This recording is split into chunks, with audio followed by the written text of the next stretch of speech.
pregunten, no se vayan de aquí sin una duda, que no se vayan con dudas de aquí. Prefiero que lo interrumpan y preferible es a veces equivocarse ahora que después. ¿Está bien? Entonces, siguiente. Entonces, hay características que tiene el corazón, ¿ya? En estas características tenemos uno que es la contractilidad, la precarga, la poscarga, la función ventricular sistólica, ¿ya? Contractilidad, en términos cortos, es la capacidad de la miofibrila de contraerse, ¿está bien? Y no quiere decir que contractilidad es lo mismo que función cardíaca, para que lo separemos. Contractilidad no es lo mismo que función cardíaca, ¿está bien? Otro, la precarga. Y quizás no me puedan observar los que están en línea, pero en mis manos sostengo un guante desechable que utilizamos para manipular los pacientes. Claro, está limpio este. Entonces, esto está en su forma que siente el corazón. Es decir, el volumen de sangre que llega al corazón de forma pasiva va llegando y las fibras, ¿qué es lo que hacen? Se distienden. Esa es la parte de la precarga, es la longitud de la miofibrila que se llega a distender. ¿Está bien? Esa es la parte de la precarga, que también está relacionado con el volumen de la sangre que tiene el corazón. La poscarga, es decir, el corazón, los ventrículos propiamente, después que ya está con sangre, después de la precarga, necesitan abrir la válvula aórtica. Y recuerden que la aorta, la pulmonar, son estructuras, aorta sobre todo musculares, tejido elástico. Al tener estas características, no es como un papel, no es algo sencillo de vencer. Entonces, tiene que generar una determinada presión. Y la aorta siempre va a tener presión. Cuando estemos vivos, claro, por supuesto. Siempre va a tener una presión. Entonces, el corazón tiene que generar la suficiente fuerza para vencerla. Entonces, la poscarga es la fuerza que tiene que vencer al contraerse el corazón para vencer esta fuerza posterior al lugar donde se va a contraer, ¿está bien? Es decir, a donde la contracción ventricular. Entonces, hay alteraciones que pueden estar relacionadas en estas, pero pueden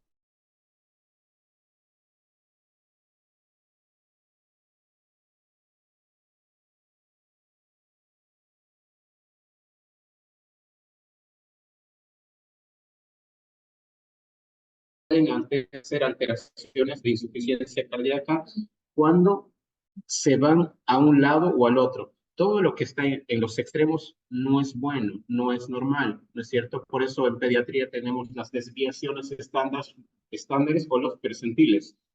Los que se van a la parte izquierda de su pantalla pueden ser alteraciones en disfunción diastólica. Cuando se van a la derecha van a tener mayor volumen. Entonces, estos dos no son buenos para el corazón. Estos dos no están relacionados con la fisiopatología adecuada o normal, ¿ya? Ahora hay características en el corazón donde no inmediatamente sucede algo y el corazón llega en insuficiencia cardíaca. No. ¿Qué es lo que pasa? El corazón tiene esa capacidad todavía de adaptarse para mantener el gasto cardíaco, para que la sangre pueda llegar a los órganos de forma efectiva. Entre esos tenemos la reserva cronotrópica, es decir, la capacidad del corazón de aumentar su frecuencia para poder mandar más sangre. ¿Está bien? La reserva diastólica, la diastólica se refiere a la capacidad del corazón para aumentar su distensibilidad. Es decir, se va aumentando el tamaño para, recuerden, ley de Frank-Starling dice, a mayor distensibilidad, mayor eyección. Es una sincronía normal, fisiológica del corazón, ¿ya? Y otra es la reserva sistólica, que tiene de acuerdo a las características de aumentar parte de la contractilidad misma, ¿ya? Entonces, aquí hago una capite de lo que pasa en los adultos. ¿Qué es lo que pasa en los adultos cuando se infartan o cuando tienen una isquemia? ¿Por qué es la terapia? ¿Por qué es importante, por ejemplo, en otros lugares donde el paciente tiene angina, incluso el PALS, el ATLS les dice, paciente con dolor precordial, ya, activa el sistema de emergencia? ¿Para qué?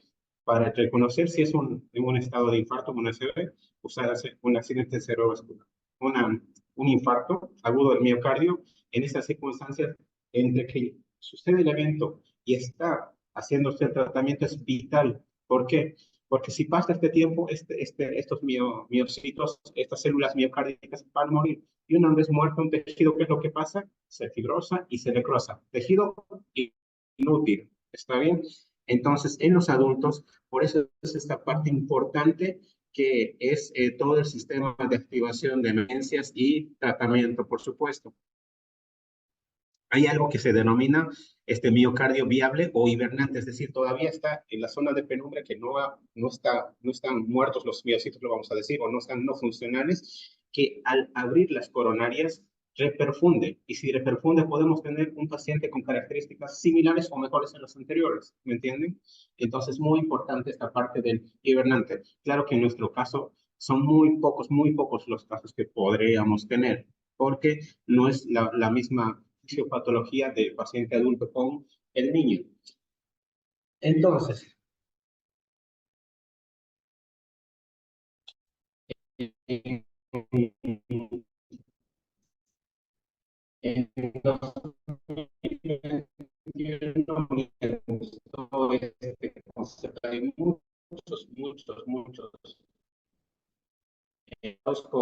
con lo que el paciente o los familiares nos van a decir que tiene el paciente, que ven en el paciente, aunados con lo que encontramos al inspeccionarlos, al palparlos, al percutir y al auscultarlos. ¿Está bien? Todos esos datos nos van a hacer altamente sospechar de una insuficiencia cardíaca.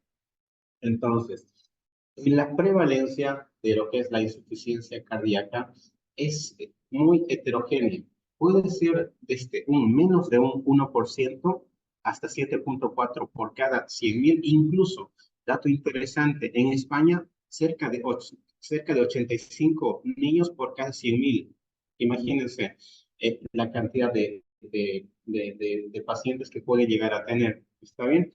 Entonces, para ver algunos datos. En la insuficiencia cardíaca se catalogan entre lo que es agudo y lo que es crónico, ¿ya? Lo que es agudo, pues, es de reciente aparición y además está, como dijimos, es un síndrome que está con síntomas y signos. En estos vamos a tener los datos de mala perfusión, los datos de congestión, la parte de la taquicardia, la taquipnea, el distrés respiratorio de estos pacientes. Los datos últimos, incluso cuando no está compensado de forma adecuada, los datos de hipotensión arterial. Esto puede aparecer en minutos u horas, ¿está bien? Esto de acuerdo a las alteraciones que pueda estar teniendo el paciente o con las que tenga, ya sean anatómicos, los funcionales del corazón. Mientras la insuficiencia cardíaca crónica, esto es una determinación de forma, no sé cómo decirlo, arbitraria que lo dice, por ejemplo, 3 meses y que no ha tenido una mejoría o que persisten los datos. ¿Está bien? En esta es una afección progresiva que puede tener las características previamente mencionadas y además va a estar los síntomas que anteriormente mencionamos, ya sea los síntomas respiratorios, los edemas, la intolerancia al ejercicio, porque el corazón no está teniendo la capacidad normal de poder tener su función como bomba y hacer llegar la sangre a todo el organismo, ¿no? Entonces, además, estos pacientes, al no llevar la sangre adecuadamente con los nutrientes y todo lo demás, pueden tener alteraciones en el crecimiento de nuestros pacientitos. Y además, esta parte de la parte crónica está relacionado con las anomalías neurohormonales que al principio son buenas para compensar la parte aguda, pero a la larga son malas y llegan a ser muy lesivas para el mismo corazón. Las alteraciones circulatorias y las moleculares. Dentro de la parte de lo que es la insuficiencia cardíaca crónica, tenemos dos. Una que es la que tiene una fracción de eyección reducida y otra es la que tiene la fracción de eyección conservada o limítrofe, se podría decir. Entonces, a veces, tener un paciente que esté caminando, que esté más o menos haciendo su actividad y ustedes le dicen, estás normal, puedes hacer todo. Si no tenemos todo el contexto, quizás le estemos exigiendo de más a un paciente que no debería tener. Entonces, parte de todos estos datos va a ser de acuerdo al examen físico, a la historia clínica, perdón, en primera instancia, a los datos que nos va a indicar los médicos de cardiología. Entonces, hay un sinfín de alteraciones que pueden ocasionar la insuficiencia cardíaca. Entonces, esto prefiero pasárselos para que los tengan con artículos, con la diapositiva misma, pero de estos vamos a hacer un paréntesis en 4 de ellas. ¿Está bien? Entonces, lo que sí es que la insuficiencia cardíaca va a estar relacionados con la alteración de la disfunción propiamente, con las alteraciones del volumen, de la sobrecarga de volumen. Así, lo mismo, vuelvo a insuflar mi guante. Tiene sus condiciones normales, manejamos un determinado volumen, pero tenemos un cortocircuito o alguna alteración, esto va a aumentar, pero esto no quiere decir que va a normalizar. Esto a la larga va a tener sus consecuencias. Está bien que lo vamos a continuar explicando. Y con estos van a aparecer los síntomas y signos. Entonces, en las 4 que vamos a mencionar de forma general, las cardiopatías congénitas. En las cardiopatías congénitas podemos tener pacientes con flujo sanguíneo incrementado. Entonces, como les mencionaba, al insuflar o al tener mayor volumen en el corazón con su reserva diastólica aumenta su capacidad de recibirla y aumenta la función de eyección. Sin embargo, un momento determinado esto ya va aumentando, cambiando sus características, porque se activa el sistema adrenina-angiotensina, la parte de lo que es la aldosterona, la parte de la vía del simpático. Aparte hay un remodelado cardíaco, y eso a la larga, en ese remodelado, se va fibrosando. Y un tejido fibrosal no es funcional. El corazón necesita miocardio, necesita miocitos para tener su contracción. ¿Está bien? Y aparte, otro son las obstrucciones. En esto son las cardiomiopatías hipertróficas, que lo mismo. Ahora, en este contexto ya tenemos un caso diferente. Tenemos una obstrucción en alguna parte del sistema circulatorio, entonces se va aumentando la parte de la contractilidad, como vemos en la imagen aquí.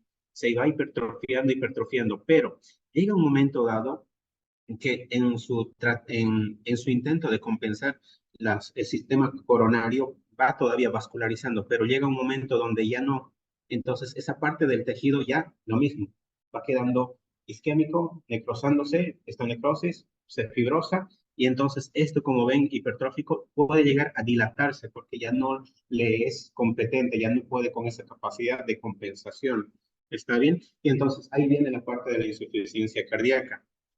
Mientras las miocardiopatías, dentro de ellas tenemos todo eso que mencionábamos anteriormente, tenemos datos ya de alteraciones congénitas en lo que es la miocardiopatía de ventrículo izquierdo no compacto, la miocardiopatía dilatada o la hipertrófica, que en sus características de formación no son adecuadas. Entonces, lo que mencionamos anteriormente está en relación a lo que se menciona en la diapositiva anterior. Todos los datos de sobrecarga, de presión, de volumen o incluso estar las dos pueden llevarnos a todos los síntomas. Entonces vamos a tener, de acuerdo a las características de sobrecarga, de presión, volumen, los síntomas que vamos a encontrar en estos pacientes. Los síntomas encontrados del lado izquierdo cuando tenemos una insuficiencia cardíaca izquierda, desde una taquipnea, disnea, de ligeros, medianos o grandes esfuerzos, la ortopnea, es decir, no poder dormir de recostado y necesitar cada vez más almohadas, o incluso hay niños que duermen sentados, y eso es lo que les llama la atención a los papás. ¿Por qué mi hijo duerme sentado? No puede ya dormir. Los datos de hipoperfusión, la cianosis, mareos, fatiga, los estertores en el examen físico, incluso si no tiene buena contractilidad, al no tener buen gasto cardíaco, se pueden llegar a desmayar los pacientes. Mientras, en la parte derecha vamos a tener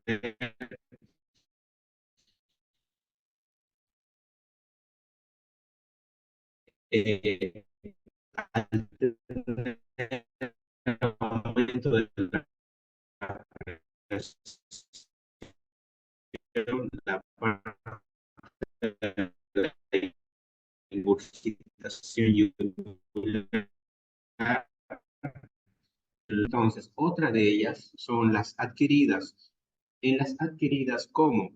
el Kawasaki, la miocarditis, la endocarditis, la fiebre reumática, en todo ese mecanismo del propio virus, de la propia respuesta inflamatoria, del daño que pueden ocasionar, pues dañan al miocito propiamente de forma directa o a través de procesos inflamatorios como lo describen en lo que es el PIMS, por ejemplo, las respuestas superinflamatorias, entre ellas el corazón es uno de ellos. Y entonces lo mismo, se va inflamando, dañándolo de forma importante. Y en esta imagen tenemos un resumen de lo que mencionábamos, todos las alteraciones moleculares y de enzimas que se van alterando. Y justamente anteriormente, en los 90, el tratamiento de elección casi era en todos digoxina, aumentar contractilidad, pero sin embargo, al entender más la parte de la fisiopatología, que donde el sistema de la aldosterona, que los otros mecanismos son más contraproducentes contra el corazón en su evolución, pues se trata de atacar directamente a esta parte. Entonces, en la insuficiencia cardíaca podemos tener datos, este es un cuadro muy práctico, de que tenemos un paciente que tiene datos de una congestión, vamos a clasificar si tiene datos de congestión o tiene datos de mala perfusión. Y ahí vamos sabiendo cómo pueden ir cambiando, o sea, cómo en una mañana podemos tener uno o otro día de forma diferente, de acuerdo a las características clínicas o de acuerdo al manejo que le demos o algún cuidado que no le estemos optimizando. Entonces, podemos tener cuando hay datos de congestión, pero y además tiene datos de baja perfusión, entonces vamos a tener un paciente edematizado y pero con calor, mientras podemos tener los datos de pero baja perfusión, pero todavía con datos de congestión.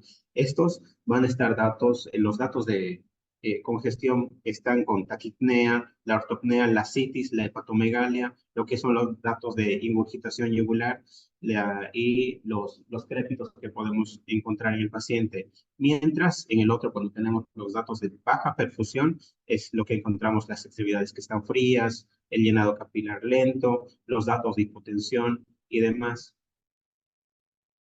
Ahora, cuando mencionábamos toda esa parte de las alteraciones enzimáticas o las desregulaciones que a la larga se producen, el miocardio normal es reemplazado por depósitos de fibroblastos o otras células o tejidos que no son los normales y que conllevan a perpetuar la insuficiencia cardíaca.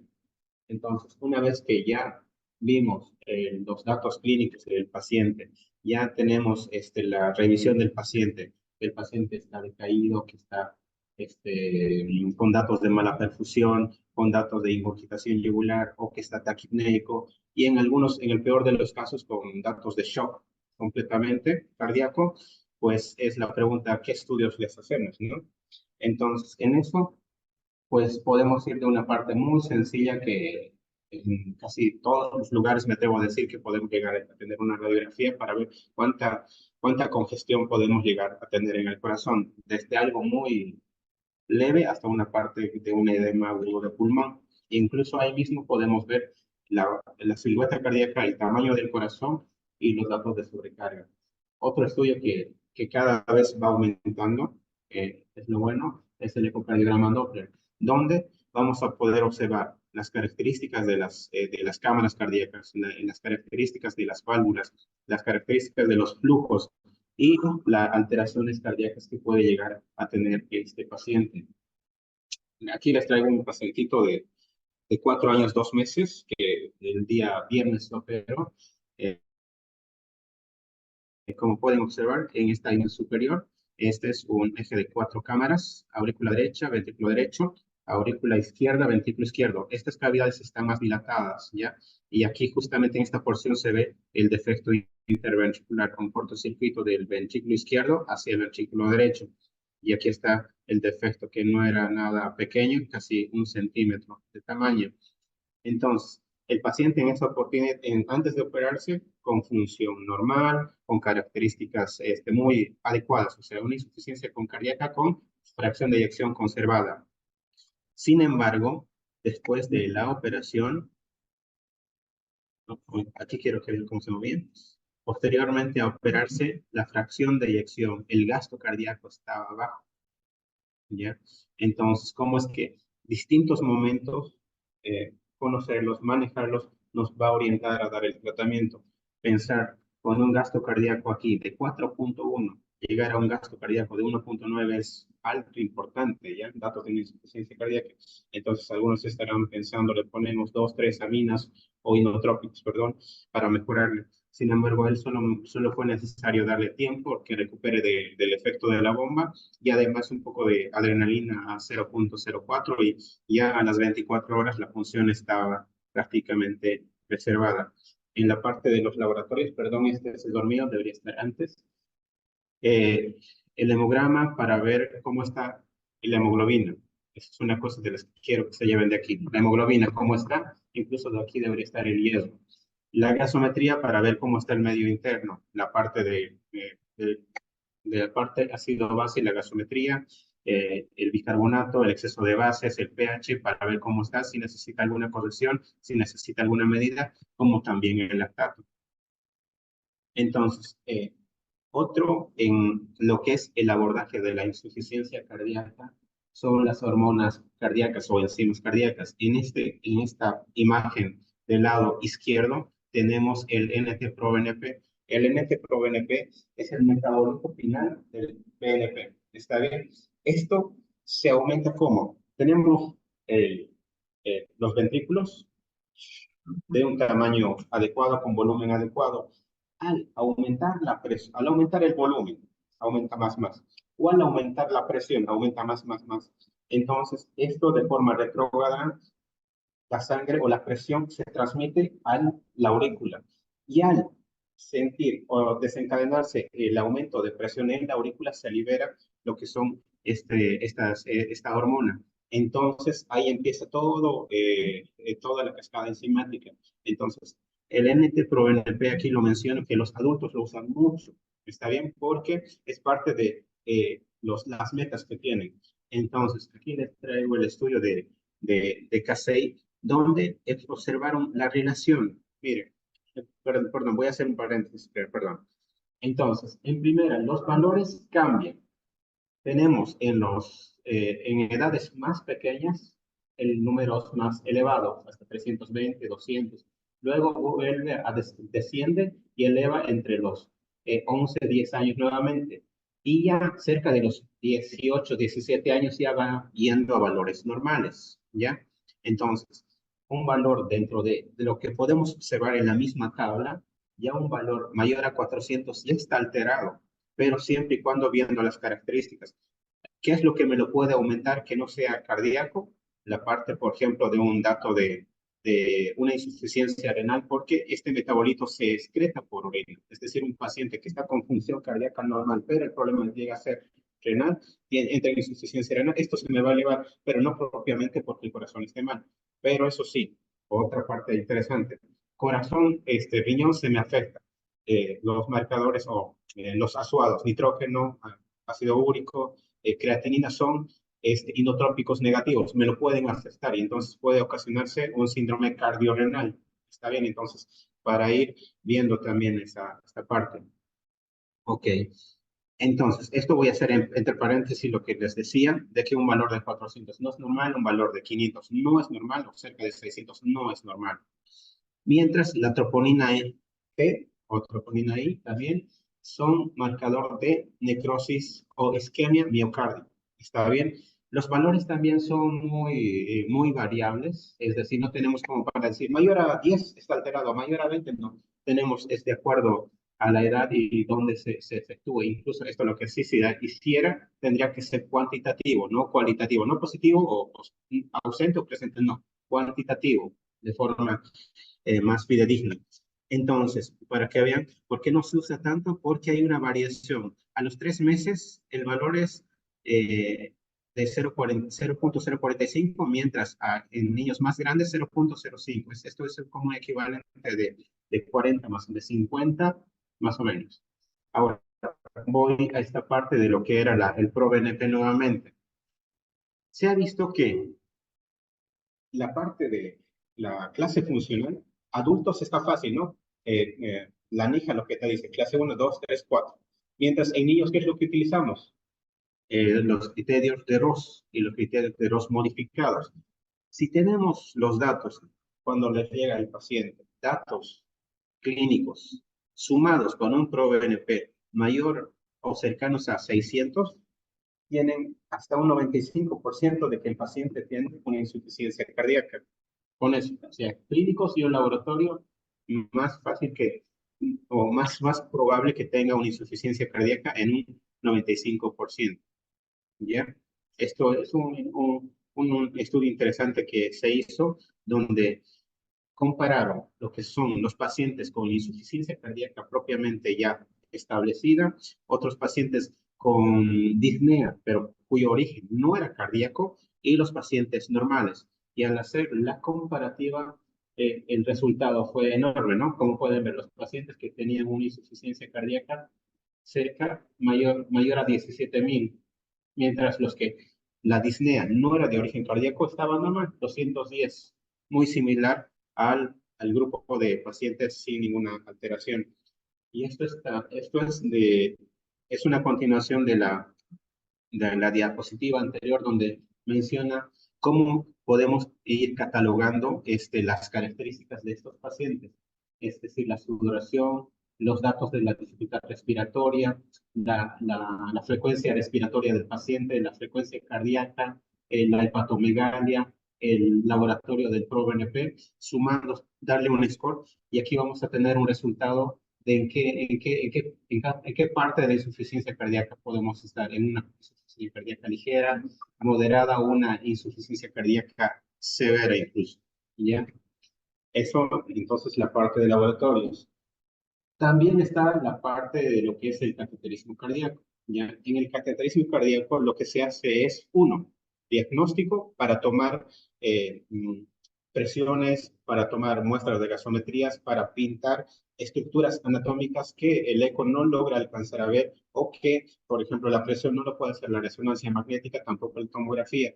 Entonces es parte del complemento también. Y lo más importante que puede también llegar a ser un tratamiento. ¿Está bien? Entonces, hablando de tratamiento, vamos a ver el caso de una de sus pacientitas aquí, en el hospital de niños. Entonces, este es el caso de una pacientita cercana de los 2 meses de edad que llega con datos de una bronquiolitis, 4.2 kilos. Aquí, en esta porción, donde está justamente el puntero, ahí está que el paciente tenía una coartación aórtica. La sangre no pasaba de forma adecuada hacia la aorta descendente. Y entonces, en la siguiente imagen, justamente en esta porción, se va a ver cómo con un balón, con ayuda de cirugía cardiovascular, para ingresar, se dilata y se resuelve esa parte de la obstrucción que tenía el paciente. Ya en el tercer video, la sangre ya pasa de forma más adecuada. Entonces, eso es lo que quería mostrar con lo que es cateterismo cardíaco. Y eso puede ofrecérseles. Otra es la biopsia endomiocárdica, donde se toma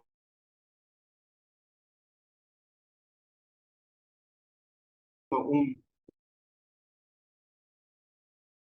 un fragmento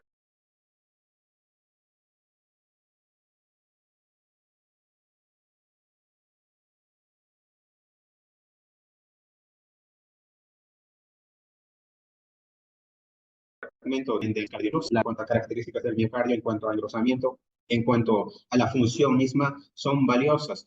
El único detalle quizás es que no, el tiempo de efectuar el estudio es un poquito más prolongado, no es tan rápido como una tomografía. Y la ventaja sí es que es menor radiación lo que tendría el paciente. Aquí, pregunta, el médico de turno diciendo, paciente mal perfundido, está hipotenso, ¿qué medicamento le ponemos? ¿No? Entonces ahí vamos pensando, ¿qué le conviene? Pero es lo mismo con la primera imagen que les puse. Es de acuerdo a lo que tiene el paciente, qué comorbilidades viene el paciente, nunca viene solo insuficiencia cardíaca, siempre tiene con algo más, o algo lo descompensó, o algo otra comorbilidad coexistente. Ok, entonces, hierro.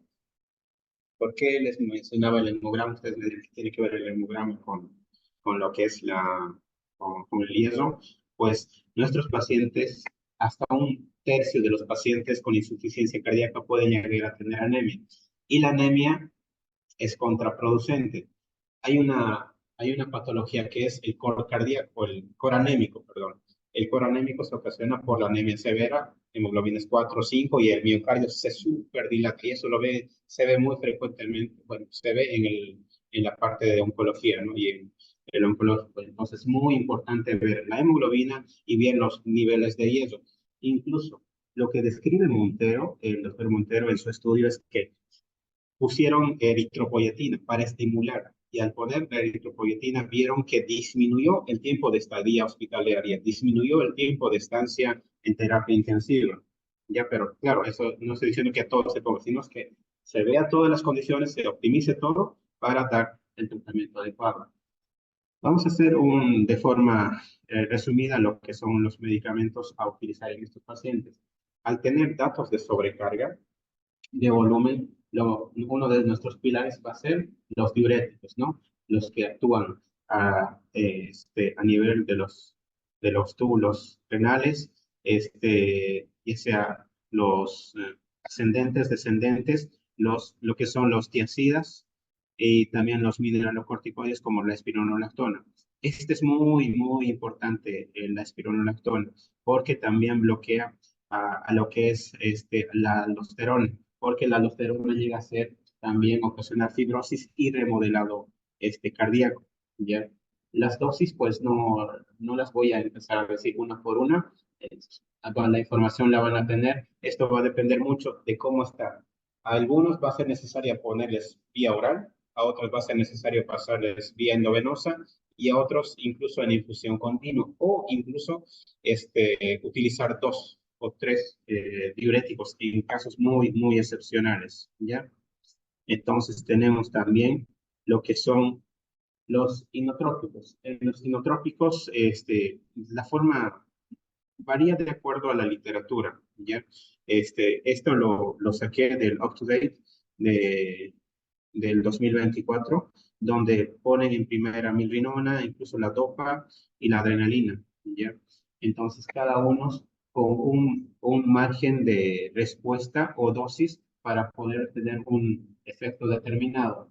La milrinona, pues, es un excelente inotrópico, como también tiene su efecto lucitrópico, ¿no? Y las alteraciones quizás encontradas o con las que tenemos que tener cuidado son la parte de la hipotensión y en menor frecuencia las arritmias.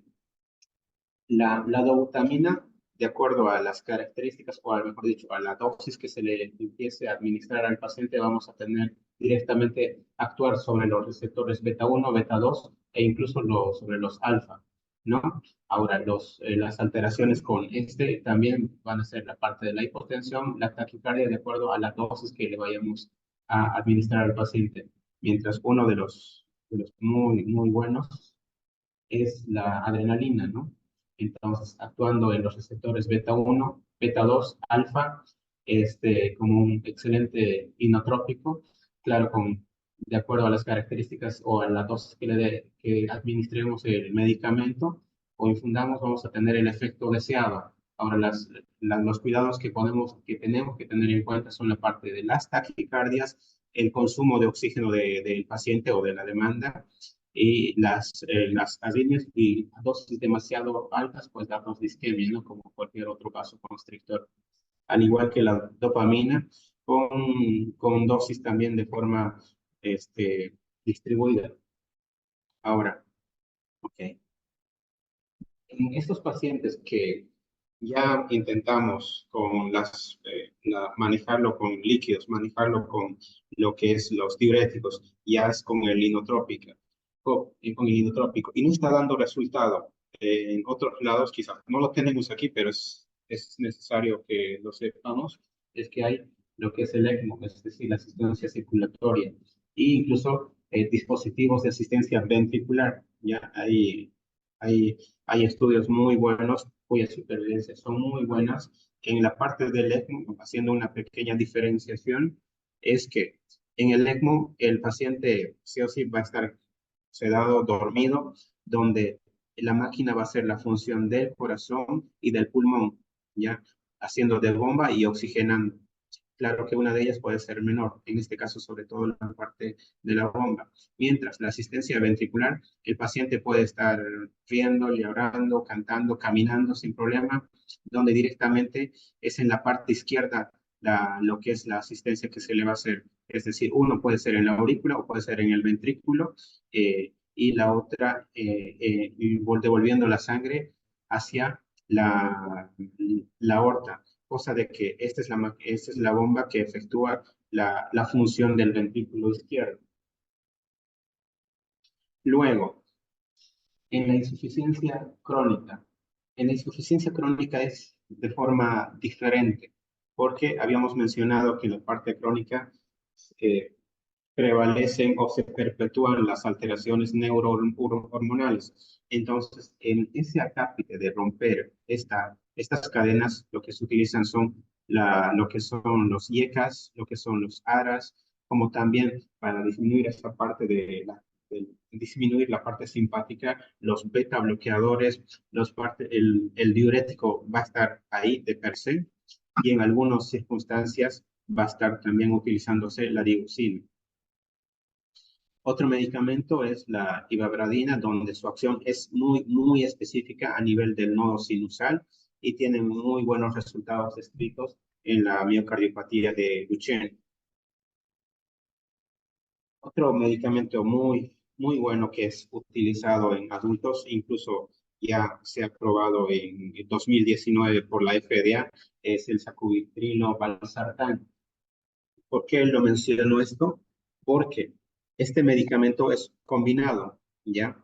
Y disminuye, actúa en dos lugares. Y entonces, apagando la parte de lo que es el sistema renina-angiotensina y además disminuyendo las hormonas natriuréticas, pues lo que hace es que tenemos dos mecanismos de acción y disminuye hasta un 27%, 23% de hospitalizaciones, un 18% de estancias en terapia intensiva y disminuye un 31% de requerir medicamentos endovenosos, los inotrópicos e incluso los trasplantes en menor medida.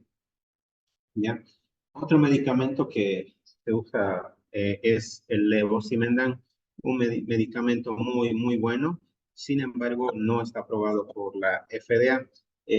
Por lo menos lo que utilizábamos nosotros nos iba bien, no se ha descrito quizás. Hay grupos de artículos que fueron describiéndonos que es un lucitrópico, inotrópico, muy bueno.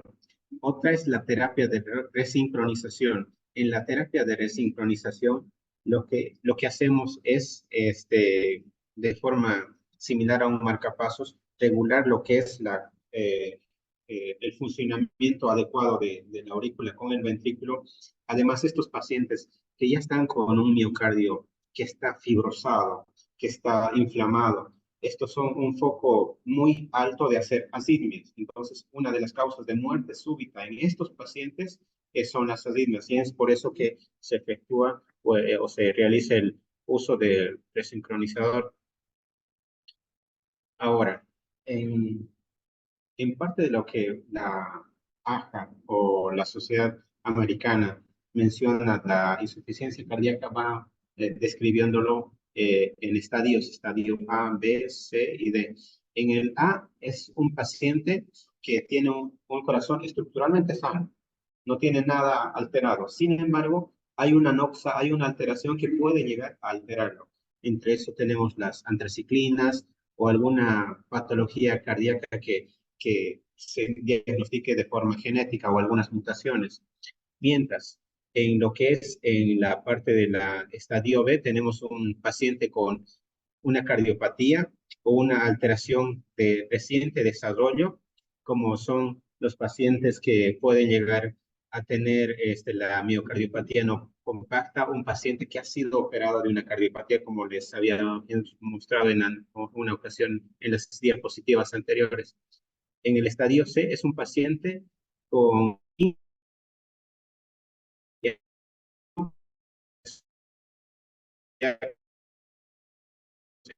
en el caso de pacientes que tienen miocarditis o un paciente con una cardiomiopatía dilatada o un paciente con insuficiencia mitral o aórtica importante. Recuerden, de alguna manera, el aumentar el volumen de forma retrógrada va a compensar en primera instancia, pero a la larga va a ser contraproducente para el mismo organismo. Mientras en el estadio D están aquellos pacientes con alteración estructural propiamente dicha y con los síntomas que no mejoran con medicamentos de la insuficiencia cardíaca, es decir, con los síntomas establecidos sin mejoría de la insuficiencia cardíaca. Esto es de forma resumida lo que muestra cómo se llegan a utilizar de acuerdo a las características de los síntomas, de acuerdo a cómo los vamos clasificando a los pacientes. Donde aquí tenemos el aumento de la severidad de los síntomas, aquí poco o ningún síntoma en la primera, aquí ligero, aquí moderado progresivo síntomas de insuficiencia cardíaca. Mientras en esta otra columna tenemos la parte del remodelado cardíaco que puede llegar a tener. Entonces, de acuerdo a las características de estas, pues vamos a establecer lo que es el tratamiento de si no tiene síntomas, si no tiene alteraciones de remodelado, pues puede ser la parte de observación, darle bloqueadores del sistema renina-angiotensina. Al incrementarse estas, pues vamos a necesitar diuréticos y una terapia específica, siempre buscando la causa. Al tratar la causa, podemos de alguna manera ir revirtiendo paulatinamente los síntomas, ¿no es cierto? Ahora, al incrementarse el remodelado, pues ya vamos a estar utilizando otros medicamentos más específicos, ya sean los IECAS, lo que es el sacubitril o valsartán, y también en casos más severos vamos a poder utilizar los beta bloqueadores. Y aquí lo que mencionaba el sacubitril o valsartán, que es uno de los medicamentos que tiene muy buenos resultados. El otro es los mineralo. Aquí se refiere a lo que es la espironolactona, aquí es el beta bloqueador, la ibabradina de acuerdo al contexto del paciente. Incluso aquí hay otro medicamento que se usa de forma muy importante en los adultos, que también tiene disminución en la mortalidad y en el tiempo de internaciones en los hospitales. Y en aquellos pacientes que no tienen una respuesta adecuada, que van todavía en decremento, pues van a necesitar algunos trasplante cardíaco o los dispositivos. ¿Ya? Entonces,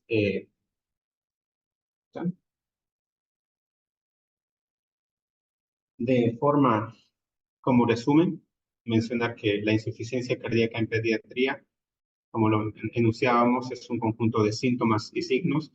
Va a estar variado de acuerdo a los síntomas que veamos, a los signos encontrados. La fisiopatología de cada una va a ser diferente. Entre ellos, las cardiopatías congénitas son un grupo importante que pueden llegar a ocasionar la insuficiencia cardíaca comparado con los adultos, que es más adquirido, que es más de datos isquémicos, ¿no?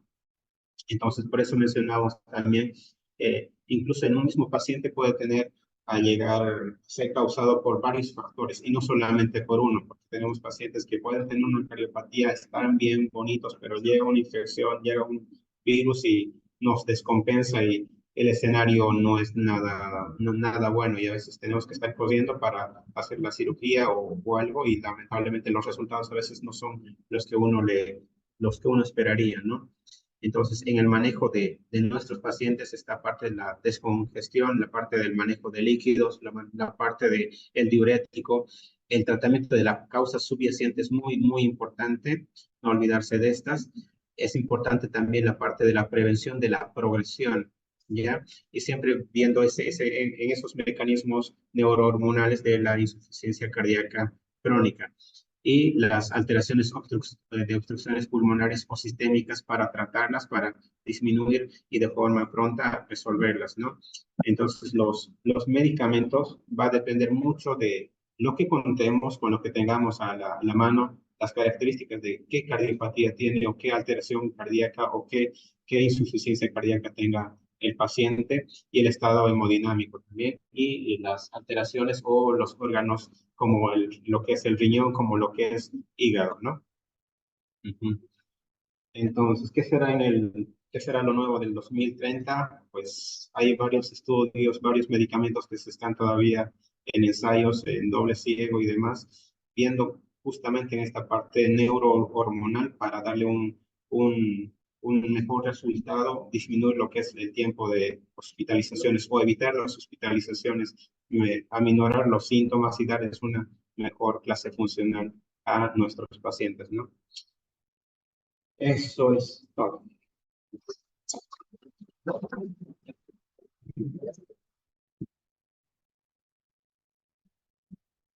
Ujú, ujú.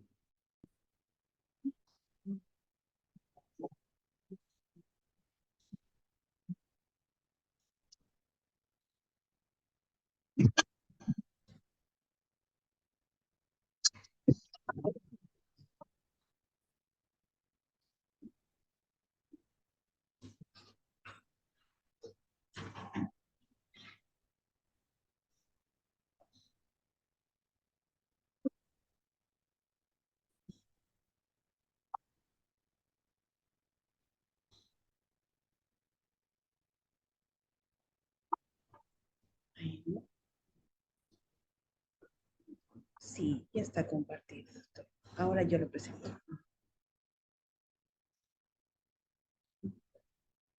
Buenas tardes, ahora vamos a seguir con la clase del doctor Diego Rubén Salinas.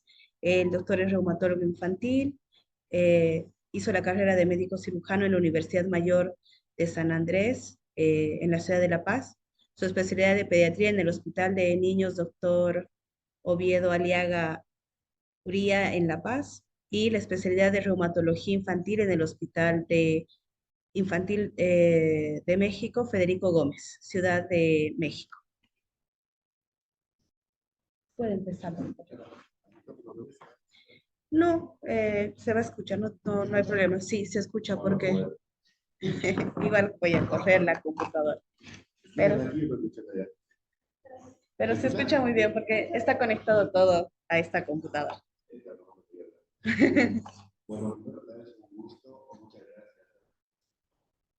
No me la declararon, esta es una casa para mí. Algunos saben porque estoy para aquí trabajando. Quiero que decir para tu país trabajar acá, porque cada vez que tengo país acá, con gusto, con ganas, con ánimo, siempre lo voy a tener, porque tengo pacientes muy interesantes que realmente no nos dejan de sorprender el día a día. Y esta es una enfermedad que creo que hemos visto, hemos aprendido juntos, Verónica, Francisco, cada día, porque realmente es una enfermedad que nos sacudió, nos enseñó mucho y nos sigue enseñando, ¿no? Está viendo realmente actualizaciones, problemas nuevos, realmente creo que cosas nuevas que han salido del tratamiento, de la psicología, creo que se quedó hasta por ahí la cosa, pero siempre es bueno un refresh. ¿Por qué? Porque la gente que estaba vacunada hace 4 años, ahora que se vacunaron, tenía que vacunarse hace 4 o 5 años cuando la vacunaron. No se escucha bien. Bien, ahora lo arreglamos. ¿Por qué no se escucha? Por favor, doctor, si puede venir de este lado.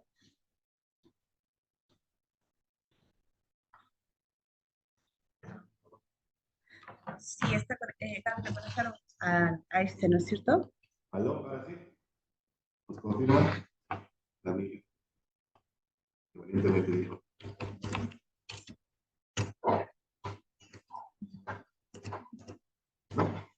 Hola, hola. ¿Ahora sí? Ahora sí, ¿no? Sí, escucho los videos. Ya me escucho. Listo. Bueno, entonces pasemos a definir, ¿no?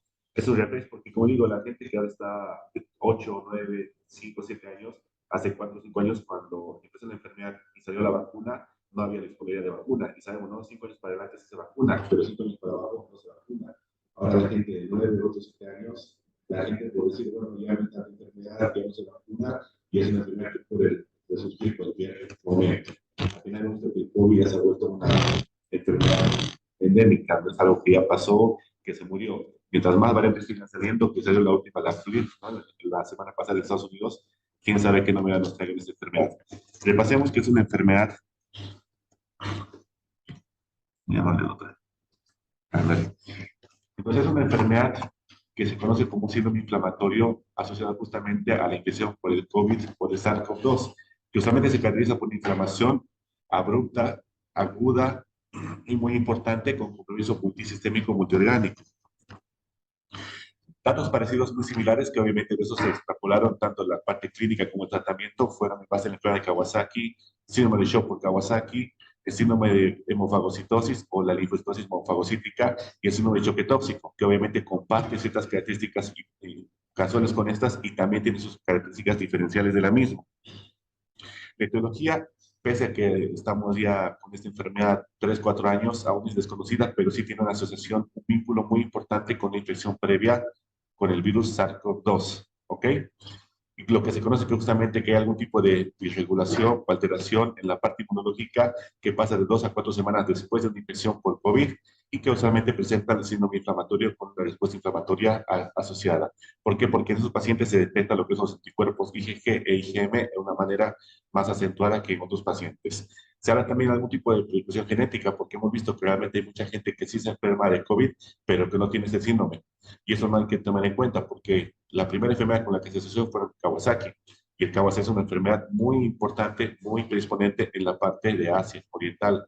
Japón, la incidencia es mucho más alta que en países de la demás región global. Pero esta enfermedad que tenía muchos datos de Kawasaki, al final se vio que era muy poco frecuente en los países asiáticos, siendo más frecuente en los hispanoamericanos, en la raza negra, y obviamente ahí pensamos algún tipo de componente racial o componente genético. Hasta marzo de 2022, que es como las fechas de que se vio un reporte importante, se conocía que habían casi 8,000 personas con el síndrome inflamatorio, de los cuales la repercusión en la mortalidad es 63 muertes. Obviamente, si hacemos números, repercute un 0,8%, que como vemos no es tan importante, pero obviamente es porque la alerta obviamente se ha aprendido y uno está más atento ante estas presentaciones. Si hablamos un poquito del COVID, sabemos, ¿no?, que el COVID se inicia en China, una provincia de Wuhan, que obviamente a partir de 2019 y 2022 en marzo la OMS la declaró una pandemia a nivel mundial. Saber también que comparado con los adultos, la parte pediátrica tiene mucha menos internación y la complicación también es mucho menor. Entonces, obviamente, como pensamos, la parte pediátrica de los pediatras estábamos tranquilos realmente cuando empezó lo del COVID y a describir los casos, porque los niños se internaban mucho menos y la comparación de la mortalidad y las secuelas que tenían también era mucho menor. Lo malo es justamente que a partir de más o menos marzo, abril, después de que empezó la enfermedad, ya los pediatras empezaron a describir síndromes inflamatorios asociados justamente con esta enfermedad que ha pasado hace 2 o 4 semanas. Incluso vemos acá que el COVID infantil apenas cuenta con el 19% de la representación en general de todo lo que es la gente que tiene COVID, y las muertes infantiles también es un porcentaje bastante bajo, ¿no? 0,26%. Y miren, incluso pensar, ¿no?, que realmente los niños con COVID casi siempre tienen efectos o síntomas muy leves o incluso pasan de forma asintomática. Este es el de los primeros casos que se escribió, que es justamente en Estados Unidos, que vemos allá la fecha, ¿no?, que es en abril del 2020. Y como vemos acá, no tiene una relación con el hecho de que empezó, cuando empezó la pandemia, sino justamente después de un brote agudo de enfermedad por COVID. Es una paciente de 6 meses de edad, la cual tenía síntomas respiratorios bastante leves, pero que también encajaba en lo que es el diagnóstico de Kawasaki: el ojo rojo, los labios inflamados, exantema, eritema y la fiebre persistentemente. Se hicieron los laboratorios y salió positivo para COVID, pero con los datos asociados dijeron, bueno, también parece un Kawasaki de una forma más aguda. Se trató con inmunoglobulina con una respuesta bastante favorable, pero ya es para tomar en cuenta que fueron los primeros datos importantes. A partir de ahí, justamente, ha habido agrupaciones en Italia, en Inglaterra, en Estados Unidos, que también describen esta enfermedad. Al principio no tenía nombre, eso después llegó. Se lo llamaba como síndrome de Kawasaki o tipo Kawasaki o Kawasaki-like. Y justamente vieron que era una enfermedad de Kawasaki más grave, más acentuada. Esto, por ejemplo, es un estudio que se hizo en Lombardía, Italia, que más o menos, ahí no le puse la fecha, que es mayo del 2020, donde vieron pacientes, hicieron comparación, porque llegaban pacientes que tenían datos de Kawasaki, pero que eran usualmente incompletos y que usualmente eran con mayor afectación cardíaca y que usualmente se ponían mucho más febriles, más enfermos y tenían más complicaciones como la activación macrofágica y obviamente mayor afectación cardíaca. Justamente lo que vemos en la parte en el gráfico de la parte inferior, en la parte inferior del gráfico, ¿no? Donde nos hablaba justamente de la afectación que dividieron en dos grupos. El grupo 1 era pacientes en 20 años que tuvieron Kawasaki en ese hospital y el grupo 2 eran pacientes de 2 o 3 meses que tuvieron Kawasaki. Y obviamente los números sobrepasaban, decían, hay mucha más chance de que tenga Kawasaki por esta enfermedad, fueron una de las postulaciones hipotéticas. Y obviamente que este tipo de enfermedad también dijeron, entonces parece que estos pacientes con Kawasaki son mucho más gravemente afectados, ya que usualmente, como es la regla de Kawasaki, afecta de un 10, 15, máximo 20% de los pacientes sin tener el tratamiento adecuado. En este caso, con o sin tratamiento, la afectación cardíaca llegaba a ser un 60%, datos de choque, de afectación cardíaca, y obviamente se ponía mucho más agresiva la enfermedad y con mayores complicaciones. ¿Qué conclusión sacaron? Que la epidemia por COVID genera o se asocia con una incidencia alta de un Kawasaki grave, de una Kawasaki severa. A partir de entonces, obviamente, como digo, ha habido muchas publicaciones en diferentes lugares que trataron justamente de englobar, por lo cual hay 3 organismos internacionales que juntaron información y justamente sacaron criterios diagnósticos para tratar de englobar la enfermedad. Hasta el momento no ha habido mucho cambio en eso, pero ¿cuál nos apoyamos más y cuál es la que tenemos un poquito más de, como se dice, que se mantiene en el tiempo? Es la de la OMS, donde usualmente se ve pacientes de 0 a 19 años, los cuales tienen fiebre. El dato inicial de cualquier clasificación que vemos acá es que es un paciente con fiebre. Y es lo inicial y lo que tenemos que llevarnos a la casa. Paciente con PIMS que sospechamos, fiebre lo inicial. Sin fiebre, pensemos otra cosa más. Pensemos en un diagnóstico diferencial. Al final, el diagnóstico diferencial es bastante amplio, es bastante importante, pero en este caso, si queremos llegar al diagnóstico de esta enfermedad, fiebre es lo inicial, a lo cual se asociaban justamente datos de inflamación importantes. En la OMS habla de tener 2 de los siguientes 3: erupción o rash a nivel de las conjuntivas, hipotensión o shock, datos de afectación cardíaca, características de tener coagulopatía y afectación intestinal, con diarrea, vómito abdominal, además asociado con datos de inflamación que usualmente se representan con alteración de la reactante fase aguda, PSG, PCR, procalcitonina, ferritina, interleucinas, todos los laboratorios que puede uno imaginarse de inflamación se mantienen elevados, en los cuales no encontramos una causa diagnóstica asociada que pueda significar el cuadro, alguna sepsis, alguna infección, algo que realmente que justifique los síntomas, y en el cual también se asocia algún dato de que tuvo contacto con COVID o tiene estudios para COVID positivos. La PCR o el ELISA, que igual vamos a ver justamente cuál es la diferencia de tener uno y otro y cuál es el que es más útil para nosotros.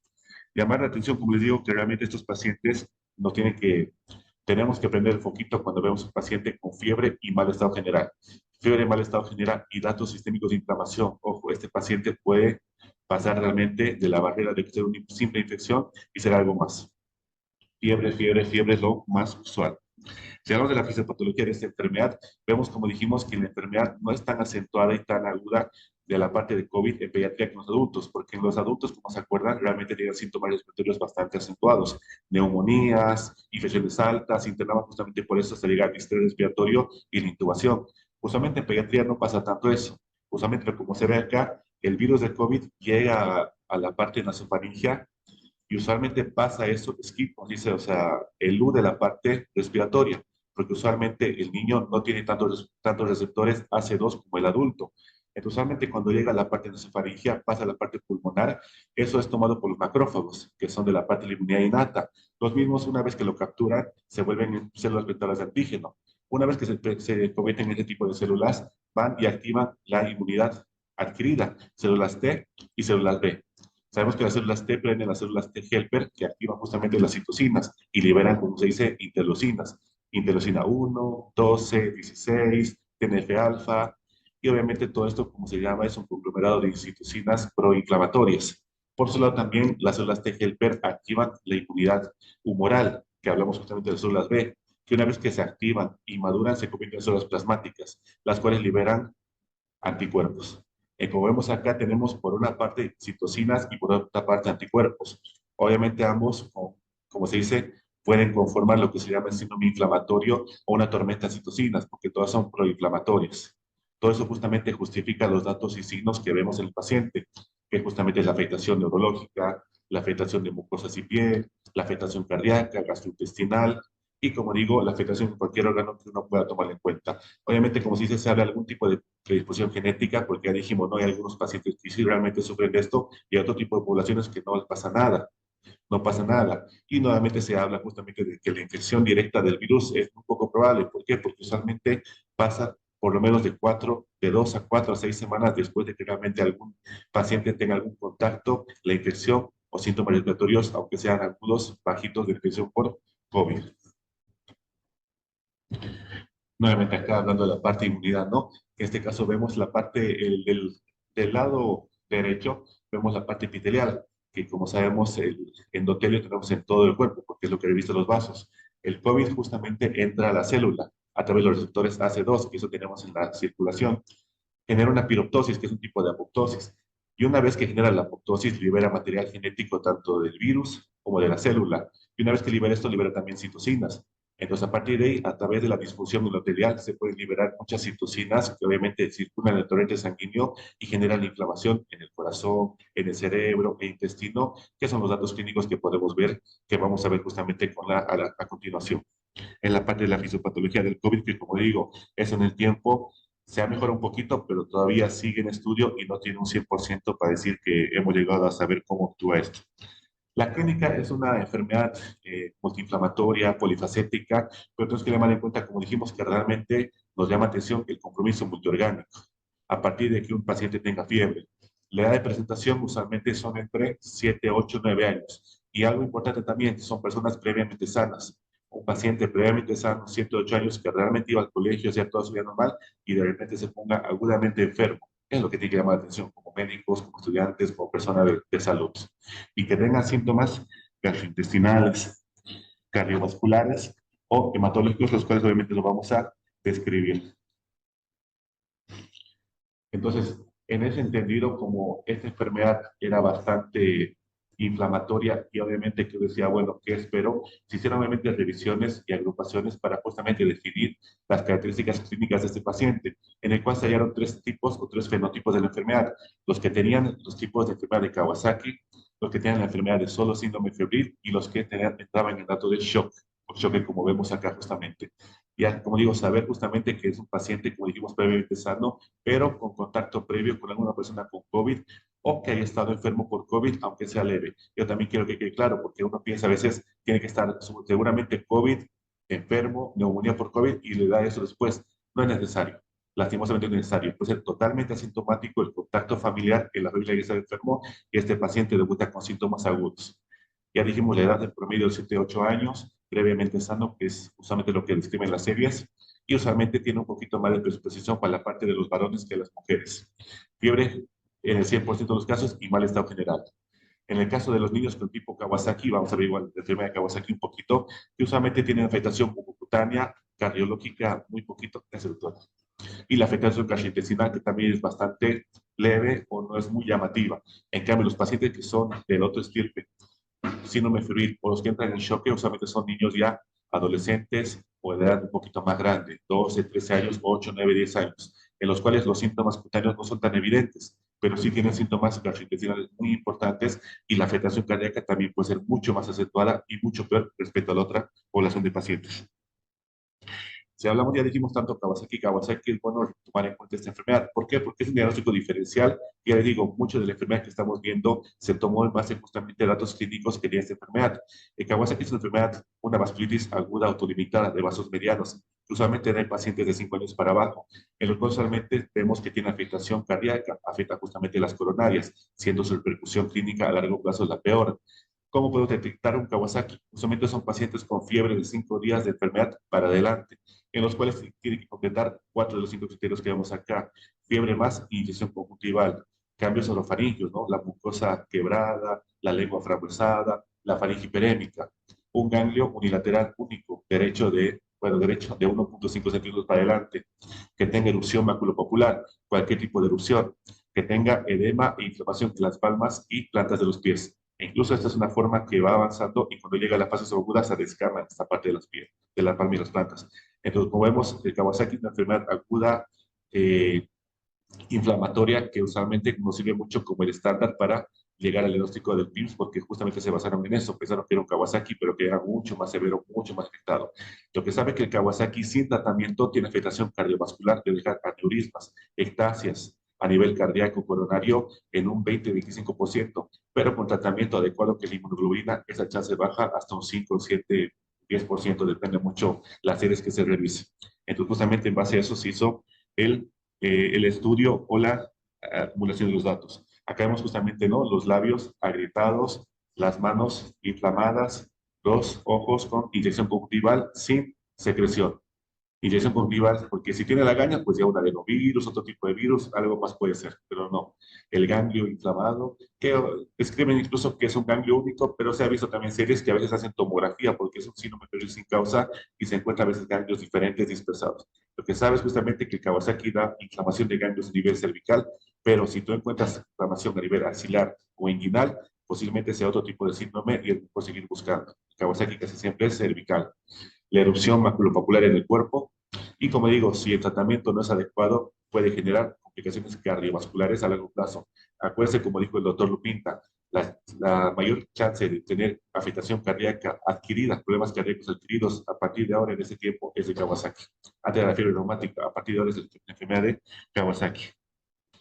Obviamente, entonces nos planteamos justamente la duda, ¿no? Porque un criterio diagnóstico importante de diferenciar es el Kawasaki y el PIMS. Nuevamente, diferenciarlo, ¿no? Usualmente Kawasaki son pacientes de 5 años para abajo, donde la afectación cutánea es importante, maculopapular. En cambio, en el PIMS, la afectación cutánea puede ser como no puede ser importante, depende del fenotipo o la edad del paciente, y donde usualmente predispone o predomina los síntomas gastrointestinales, diarrea, vómito, dolor abdominal. Compromiso cardiovascular importante. En el Kawasaki, usualmente los aneurismas cardíacos se ven en la fase subaguda, o sea, una vez que la fiebre cede, pasa 2 semanas, 3 semanas, 4 semanas, a través de ecocardiografía uno puede ver la alteración cardíaca. En cambio, en esta enfermedad inflamatoria sistémica, al segundo, tercer, cuarto día, uno ve los datos de afectación cardíaca, sea miocarditis, derrames, valvulitis o cualquier tipo de afectación cardíaca que uno pueda imaginar, porque realmente el compromiso cardíaco es extenso con este síndrome inflamatorio. Igual, el Kawasaki por sí mismo es una enfermedad inflamatoria, pero como vemos acá, pese a que realmente es inflamatoria, es un inflamatorio multisistémico infantil, también tiene datos de inflamación superagudo, que usualmente eleva mucho más los reactantes más agudos como el PCR, la ferritina, es más coagulopático, y como vemos acá, tiene más síntomas gastrointestinales y la afectación cardíaca.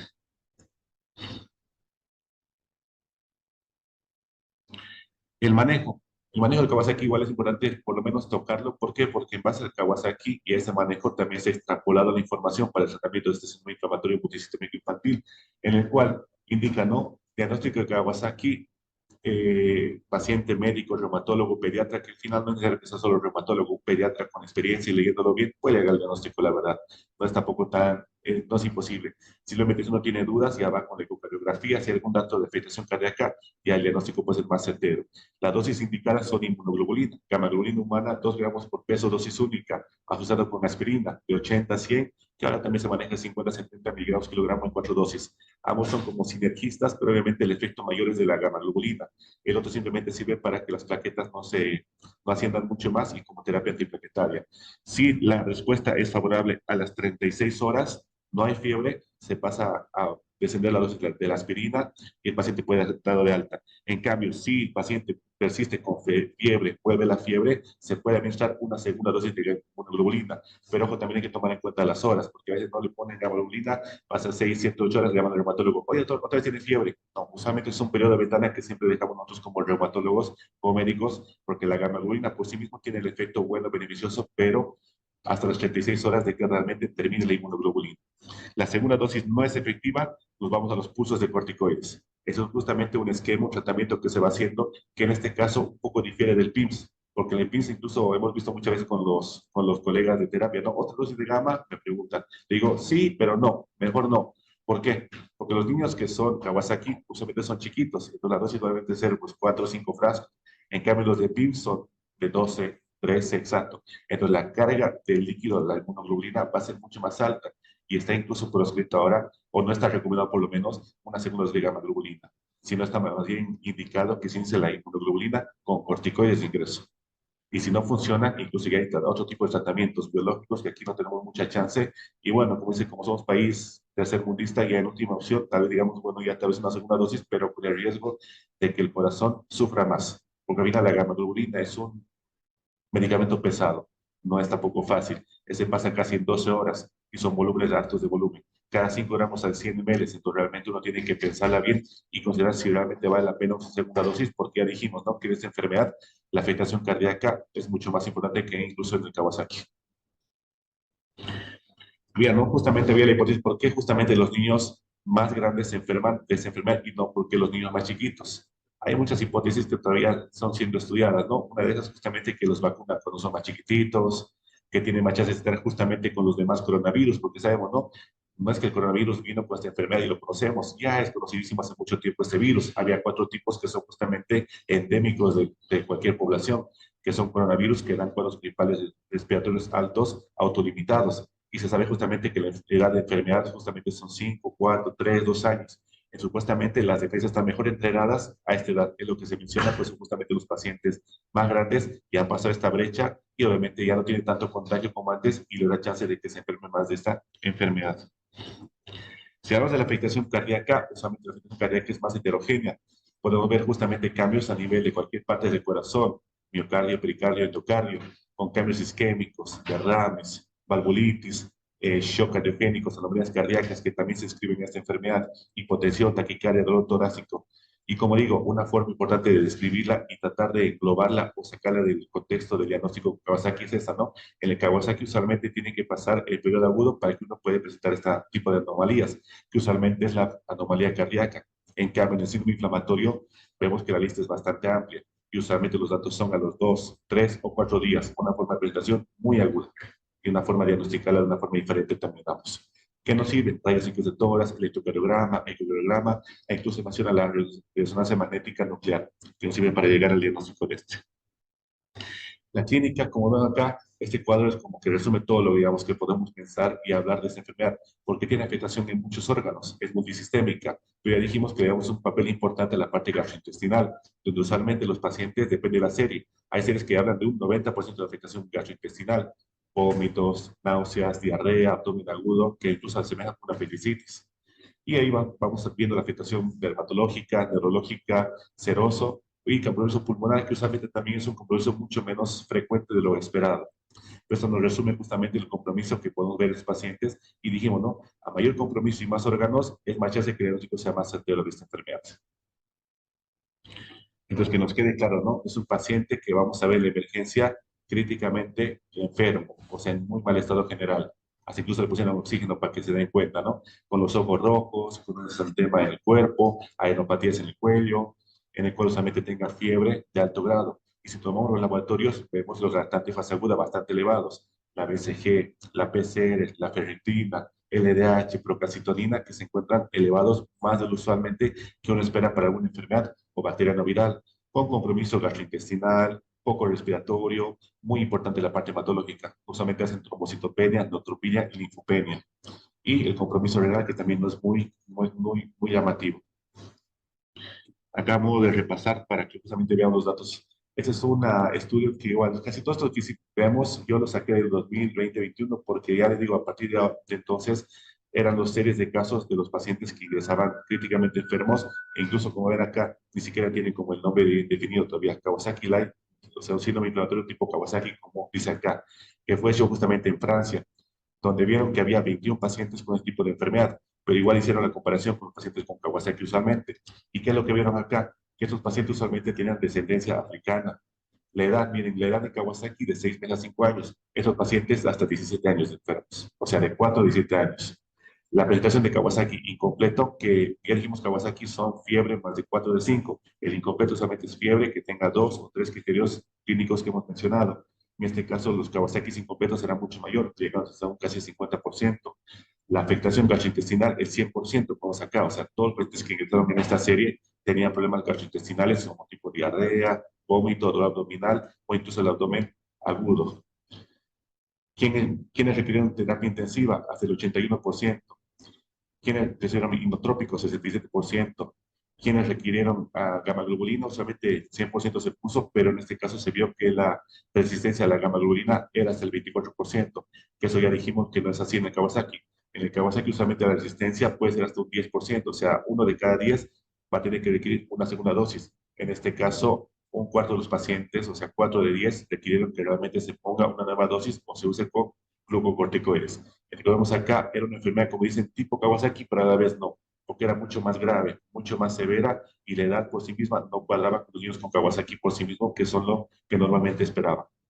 Y como también vieron acá y dicen, no, en los estudios para COVID se vio justamente que el 90% de los 21 pacientes tuvieron estudios ELISA positivo para COVID y el PCR en tiempo real el 38%. ¿Qué significa eso? Usualmente cuando uno toma un PCR en tiempo real, uno está detectando el genoma del virus, que usualmente es obviamente útil a las 2, 24, 48, hasta los 5 días, creo que es bastante útil.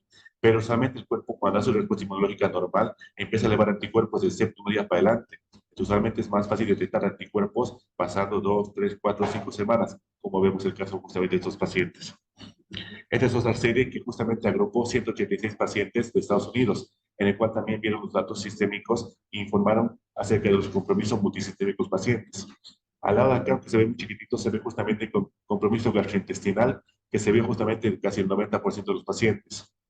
Luego fue el hematológico, la trombocitopenia, el cardíaco lo vemos al otro lado, que como vemos acá, el compromiso cardíaco era tan importante que casi llegó a ser casi del 80% de los pacientes, con cualquier tipo de manifestación a nivel cardíaco, arritmias, disfunciones, ProBNP elevado, taquicardia, shock.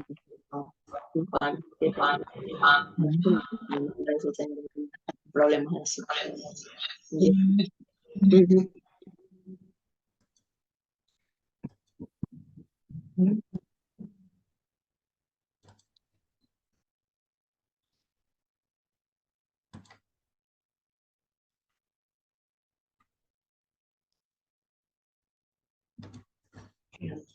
Muy amable. Bueno, perdón por las disculpas del caso. Como vemos acá, entonces, estos pacientes, 186 que fueron a Estados Unidos, se vio justamente el compromiso sistémico en la gran porcentaje gastrointestinal, hematológico, neurológico, que como digo, fue casi del 90, 80, 70% respectivamente. Y la parte cardíaca que también era importante porque el 80% de estos niños tenían compromiso cardiovascular de algún tipo.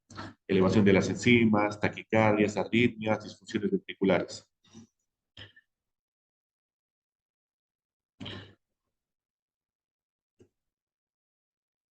Otro estudio igual que nos llamó la atención justamente fue un estudio hecho en Reino Unido por Whitaker, en la cual juntó 58 pacientes con este tipo de características, donde también justamente encontró los datos clínicos serológicos de estos pacientes. ¿Qué es lo que encontró? Que la edad media de los pacientes eran los 9 años, que esos pacientes el 100% tenían fiebre y la presión gastrointestinal era importante, no siendo tan importante como otras series, pero por lo menos un 53%. La afectación térmica 52% y eso conlleva al 45%. Se vio que estos pacientes, de lo que vemos 58, la mitad requirió cuidados intensivos, terapia intensiva. 22 generaron un tipo de insuficiencia respiratoria aguda y 47% requirieron inotrópicos. Se vio justamente que estos pacientes con los estudios serológicos, el 87% tenía ELISA para COVID positivo. En cambio, la PCR en tiempo real apenas sería un 26%. Nuevamente hablando de la temporalidad, ¿no? Los pacientes con COVID, en este momento del COVID, realmente no nos da la enfermedad, pero pasan 2, 4, 6 semanas, los anticuerpos están elevados y detectamos justamente eso. Acá también se hizo un fenotipaje de las partes clínicas. Se vio los pacientes que tenían un tipo de Kawasaki, los pacientes con fiebre persistente y los pacientes con fiebre shock. Justamente se vio de estos tres tipos de pacientes, los tres tenían afectación cardiovascular, porque incluso pensaron, los pacientes con tipo Kawasaki seguramente hacen algún tipo de aneurisma cardíaco mucho más importante que los otros. Pero se ve al final que niños con fiebre o con choque igual tienen afectación cardiovascular y tipo aneurismas, sin importar el fenotipo que no sea Kawasaki. Y bueno, en la parte del lado izquierdo vemos justamente la edad de los pacientes que vemos acá. Mientras más alto, no tiene. Acá, estos grupos por edad, ¿no? Que esos son, todo lo que es siempre, la primera columna siempre va a ser del PIMS, ¿ya? Para que quede claro. En el PIMS, el grupo de edad siempre ha sido mayor. Este es el Kawasaki, donde dijimos, ¿no? Usualmente 5 años para abajo es la edad más importante. En el PIMS, 15, 16, 17 años. Leucocitos. Los leucocitos en el síndrome, en el Kawasaki, usualmente hay leucocitosis como parte de la enfermedad. En cambio, el síndrome inflamatorio usualmente cursan con leucopenia o linfopenia. Acá abajo vemos la hemoglobina. Estos niños con Kawasaki usualmente no tienen una afectación muy importante de la hemoglobina, más que la parte aguda. También aquí se ve shock por Kawasaki o el síndrome inflamatorio por choque tóxico, donde se ve justamente el nivel de hemoglobina que se mantiene como si puede ir conservado con 12 gramos de decilitro. En cambio, estos pacientes tienen un nivel de hemoglobina un poco más baja de lo esperado. Esos datos, como digamos, que son característicos que se puede esperar en estos pacientes con PIMS. La PCR, que es la proteína C reactiva, usualmente se eleva en los síndromes inflamatorios como Kawasaki o choque tóxico, que aquí también se ve elevada, pero ven justamente que hay un poquito más de predilección y más de importancia en el PIB porque se eleva un poco más de lo que usualmente se esperaría en otros síndromes. Las plaquetas, usualmente en el Kawasaki esperamos como médicos que las plaquetas se mantengan normales o hasta suban, hasta incluso llegando a 1 millón de plaquetas. En este tipo de enfermedad las plaquetas tienen tendencia a bajar. La albúmina, que es un marcador pronóstico de Kawasaki, porque mientras la albúmina baja más, chance de que dé más neurisma cardíaco. Entonces, la albúmina por sí mismo puede bajar en Kawasaki. En esos pacientes, la albúmina es mucho más acentuadamente baja, baja mucho más. La ferritina, que en el Kawasaki que vamos acá tiene pocas o nulas alteraciones, que a veces puede elevarse, pero en ese síndrome inflamatorio se eleva mucho más, que incluso una forma de diagnosticarla de forma precoz a esta enfermedad. Y la troponina, ¿no? Que vimos que nos habla justamente de daño o disfunción cardíaca, que en el Kawasaki que vamos acá también puede alterarse muy poco, pero en este caso sí la alteración de la troponina era bastante importante. El que vemos acá realmente nos llama la atención y nos habla de que esta enfermedad hace que los tratantes de fase aguda se eleven de una forma brusca, torpe. Entonces realmente es una forma de elevación tan alta que es llamativa respecto a otro tipo de enfermedades a la par. Ahora, ¿qué es lo que podemos esperar de estos pacientes? Hay que tener en cuenta realmente que son pacientes que lo vamos a encontrar en emergencias. En terapia intensiva, Diosmente, sería buenísimo, pero siempre hay que tener en cuenta que cualquier paciente que llega severamente enfermo, apariencia mala, hay que tener siempre un ojo más extra para verlos. Paciente con datos de shock, con hipotensión, taquicárdicos, bradicárdicos, tiene capilar retrasado, taquipneico, la piel moteada, petequias o purpúreas, que tenga oligonuria, ¿no? El papá te dice, bueno, no está orinando como solamente orina, el estado mental alterado, que esté irritable, que esté inconsciente, incluso muchas veces nos pasa esto, y que esté con datos de fiebre, es un paciente para tomar en cuenta. Que esto obviamente no nos habla de que fuera PIMS. Uno ve esto como médico y dice, bueno, está chocado tu paciente, sea cual sea la ideología, sea cual sea la cosa, está chocado. Ahí obviamente el efecto del médico es justamente actuar de la forma adecuada, pero ya te digo, esta presentación también puede ser justamente los pacientes con este tipo de enfermedades, pacientes agudamente enfermos. La fiebre por sí misma está alta como definición por sí misma. Y lo que dijimos, ¿no? Buscar la parte de la mucosa, en los ojos, infección conjuntival, a nivel de los labios, la mucosa oral seca, inflamada, los labios irritados, la lengua que esté como frambuesa, como fresa, que se llama la lengua frambuesada, meningismo, que es el paciente que es irritable. Incluso el paciente dice, es que mi hijo, aunque está con fiebre y ya lo conozco, no era así. Está con fiebre, pero casi siempre estaba decaído y cualquiera se enferma con fiebre y se decae un poco. En este caso, esta enfermedad, la fiebre y la situación neurológica es tan importante que muchas veces los papás dicen, es que es un niño que parece que, o sea, lo desconozco ahorita porque está mi hijo muy decaído respecto a lo que es, muy irritable, muy decaído, no es totalmente así. Y obviamente buscar los datos, como dijimos, ¿no? Los ganglios cervicales, la taquicardia, los ritmos irregulares, la parte abdominal, que dijimos, muchas veces estos cuadros asemejan cuadros abdominales quirúrgicos. La sensibilidad y el dolor a nivel abdominal, muy importante. Buscar las palmas de las manos, eritema y edema, que puede ser parte de la inflamación. La erupción cutánea polimorfa. Y como digo, siempre tener en cuenta esto, ¿no? El médico siempre tiene que ser un investigador, porque puede ser que ese rato uno busque todo esto y decir, bueno, no tiene todo junto, no creo que sea. La temporalidad es importante, decirte cómo estuvo de 2 o 3 días, cómo empezó, qué fue lo que pasó desde que empezó. Muchas veces la inyección conjuntival es un dato inicial, pero que desaparece a las 24 horas. Igual el ganglio, se sabe que el ganglio puede desaparecer a los 2 o 3 días y después de 3 días también desaparecer, pero el paciente está crítico y sigue estando enfermo. Entonces, no todos siempre se presentan al mismo tiempo, pero ya le digo, son datos que uno tiene que buscar pensando en este tipo de enfermedad. ¿Qué laboratorios? Como vemos acá, los laboratorios nos pueden ayudar de una forma amplia, pero como vemos siempre son complementarios. Acordarnos siempre eso. ¿Por qué? Porque puede haber alteraciones diferentes. Acordarnos que estos pacientes pueden presentar o leucocitosis o leucopenia, linfopenia, plaquetopenia, que es particular de esta enfermedad. La función hepática y renal pueden estar también alterados.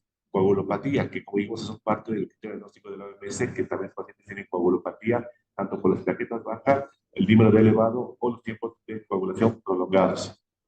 Realizar rayos X, ecografía y operografía depende del compromiso que estamos pensando. Pero si pensamos que fuera un PIMS, sí o sí, depende mucho que nos vea una colega de la parte de cardiología para corroborar el compromiso cardíaco. Y los marcadores de inflamación, ¿no? Siempre acordarse, ¿no? Marcadores de inflamación que son reactantes de fase aguda, PSG, PCR, ferritina, LDH, PCP, que en este caso, como vimos, están acentuadamente elevados, más del usual. Y siempre tratar de pensar, cuando llega un paciente crítico, chocado, uno no piensa en esto de entrada, porque como médico tiene que pensar qué es lo más común, seguramente es la infección, tomar cultivos de entrada. Paciente que llega con esto, aunque uno diga, bueno, yo creo que es PIMS, pero siempre tomar en cuenta los cultivos de entrada, porque es una forma de tener un diagnóstico diferencial 2 o 3 días después. Salen negativos, bueno, está bien, ya tienes un cultivo, problemas de ingreso, para decir, bueno, no era una enfermedad infecciosa, yo creo que sí, realmente es nomás este tipo de enfermedad inflamatoria. Hiponatremia, hipoalbuminemia, triglicéridos elevados que son parte de la inflamación que se puede ver.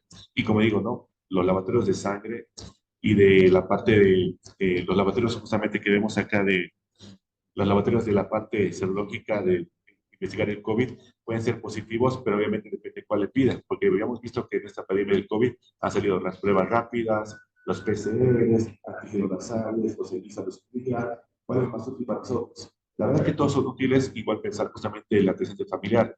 Pero ya les digo, como es una enfermedad que usualmente pasa 2, 4, 6 semanas, la chance de que el PCR salga positivo es bastante baja. Es mucho más útil que salga un ELISA positivo, es mucho más útil porque están los anticuerpos elevados después de 2, 4, 6 semanas. Y como vemos acá, ojo, tener, ¿no? Bandera roja, pacientes con linfopenia, anemia, trombocitopenia o ferritina demasiado elevada, LH demasiado elevada, son justamente factores pronósticos o de mal pronóstico. Y se sabe también, niveles elevados de interleucina 6 y de ProBNP se asocian con alteraciones a nivel cardíaco. Y eso obviamente es un gráfico que nos hemos, como se dice, hemos visto en demasiadas exposiciones en otros lugares. Nos habla justamente acerca de la enfermedad. Acá vemos justamente cuando uno se enferma por COVID, ¿no? Que aquí te dice sería útil tomar lo que es la PCR, porque aquí justamente hay la replicación viral. Pero pasando solamente una semana empiezan a elevarse lo que son los anticuerpos, IgG, IgM. Usualmente es cuando ahí se presenta la enfermedad, de las 2 a las 6 semanas. Entonces, al principio de la enfermedad no esperemos tener anticuerpos. Y al principio de la enfermedad viral no empezamos que tenga la enfermedad, sino pasando el tiempo 2 a 4 a 6 semanas.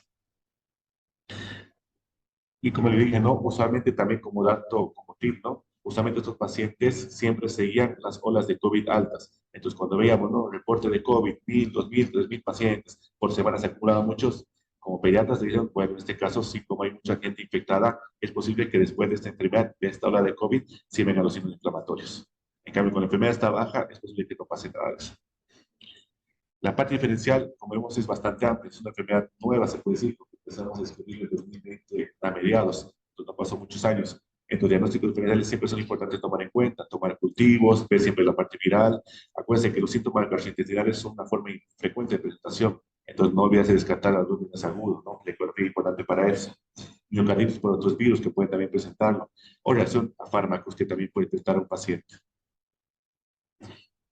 En eso justamente les hice como un gráfico para que puedan descartar y ver, ¿no? Porque son enfermedades también frecuentes que obviamente merecen su diagnóstico diferencial.